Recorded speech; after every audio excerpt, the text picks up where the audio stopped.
मंडल जी को, तो शायद मैं मधेपुरा विधानसभा के अभी संभावित प्रत्याशी हूं। आपका आशीर्वाद रहा तो कल यहां का प्रत्याशी बनकर आऊंगा, और प्रत्याशी बना, टिकट मिली तो मुझे आप सबों का आशीर्वाद मिल जाएगा और मुझे आप सभी का सेवा, आप सभी का काम करने का मौका मिल जाएगा। तो मैं अवश्य इस सेवा करने का मौका प्राप्त करना चाहूंगा, आप लोगों से आशीर्वाद लेना चाहूंगा। आज यहाँ सभा है, आज यहाँ आप लोगों का आशीर्वाद लेंगे, अगले दिन दूसरे गांव में इसी सभा को दूसरे गांव में भी रखेंगे और वहां के भी जनता जनार्दन से प्यार और आशीर्वाद पाने का काम करेंगे। आज से इतने दिन हम और आप सभी लोग मिलकर दूसरे पार्टी को वोट देते आए हैं। हम अपनी वोट से दूसरे को नेता बनाते हैं, लेकिन आज तक हम आप जिनको वोट दिए हैं, जिन चीजों के लिए वोट दिए हैं, क्या हम सभी को मिला है? आज तक नहीं मिला है। आप खुद जानते हैं, हम लोग वोट करते हैं अच्छी शिक्षा व्यवस्था के लिए कि हमारे बच्चे स्कूल जाएं, वहां अच्छी शिक्षा मिले और हमारे बच्चे पढ़े लिखे, जग में कुछ नाम करे, कुछ काम करे।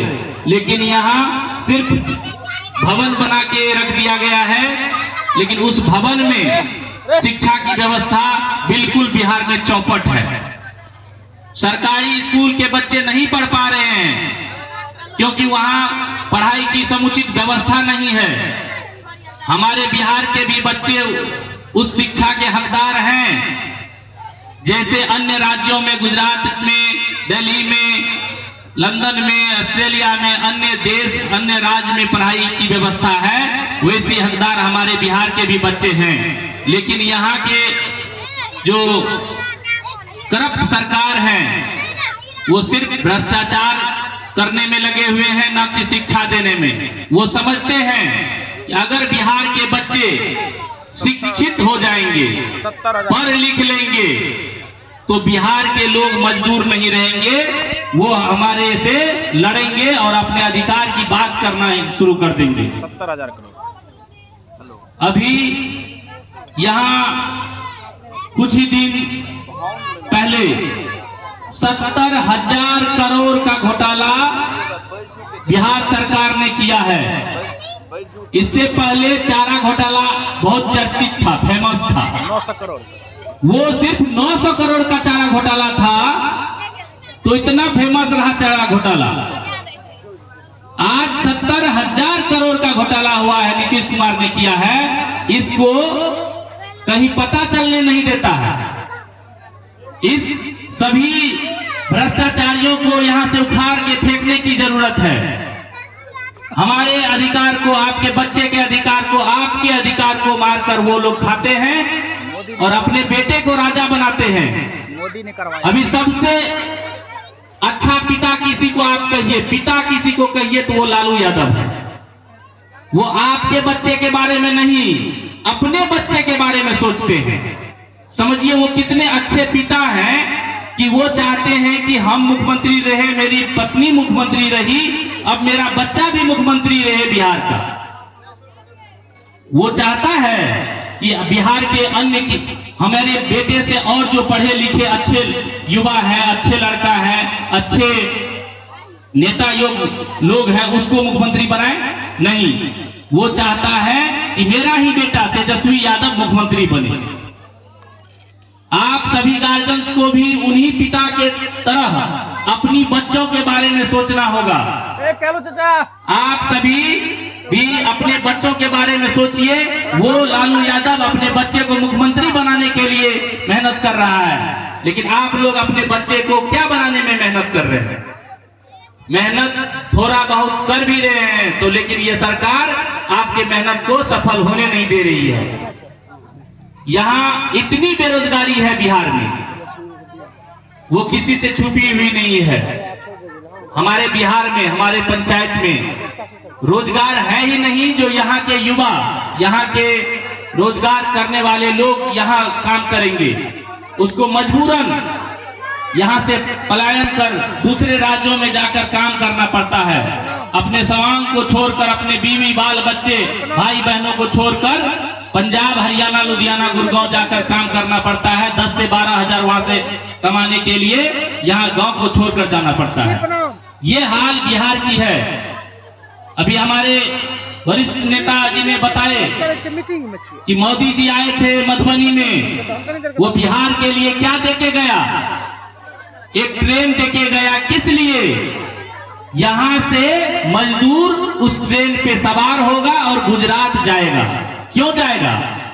वहां पढ़ाने और आयश करने और अच्छी कमाई करने के लिए नहीं। वहां यहाँ के मजदूर गुजरात जाएंगे। गुजरात में जो लाखों फैक्ट्रियां लगी हुई है, वहां हमारे लोग जाके काम करेंगे। इसलिए वो श्रमिक परिवारों के लिए ट्रेन दिया है, न कि गुजरात के लोग आकर हमारे बिहार में काम करने के लिए। बहुत शर्मिंदगी की बात है। मोदी जी को मैं कह देना चाहता हूं कि आप सिर्फ गुजरात में लाखों के लाख फैक्ट्री लगाते हैं, दूसरे बड़े बड़े राज्यों में अनेकों फैक्ट्रियां लगाते हैं, अनेकों रोजगार की व्यवस्था करते हैं, लेकिन हमारे बिहार में वो जानबूझकर नीतीश कुमार से मिलकर फैक्ट्रियां या अन्य रोजगार का व्यवस्था नहीं करवाते हैं। क्यों? क्योंकि यहाँ अगर फैक्ट्रियां लग गई, यहाँ की चीनी मिल स्टार्ट हो गई, यहाँ पेपर की मिल स्टार्ट हो गया, तो यहाँ के मजदूर, यहाँ के रोजगार करने वाले लोग यही काम करने लगेंगे, तो दूसरे राज्यों का फैक्ट्रियां बंद हो जाएगी। 70,000 करोड़। आपने लॉकडाउन में देखा होगा, आपने लॉकडाउन में देखा होगा कि पूरे बिहार के हमारे जो मजदूर भाई हैं, हमारे भाई बहने दूसरे राज्यों से अपने घर लौट गए थे, तो पूरे देश का हालत खराब था। पूरी कंपनियां बंद थी, पूरे इंडस्ट्रीज बंद थे। वहां से यहाँ बिहार बस भेजा करती थी फ्री में कि आप बस लेके वहां जाओ, वहां से मजदूर उठा के लाओ। लॉकडाउन में ऐसा होता था ना। बस जनसुराज पार्टी एक बार सरकार में आएगी। ये जनसुराज पार्टी कोई अन्य पार्टी नहीं है, ये जनता की पार्टी है। इतने दिनों से जनता का राज नहीं चला, नेताओं का राज चला है। लेकिन अब पहली बार बिहार के तमाम समझदार जनता मिलकर, अच्छे जनता मिलकर जनसुराज पार्टी को बनाया है।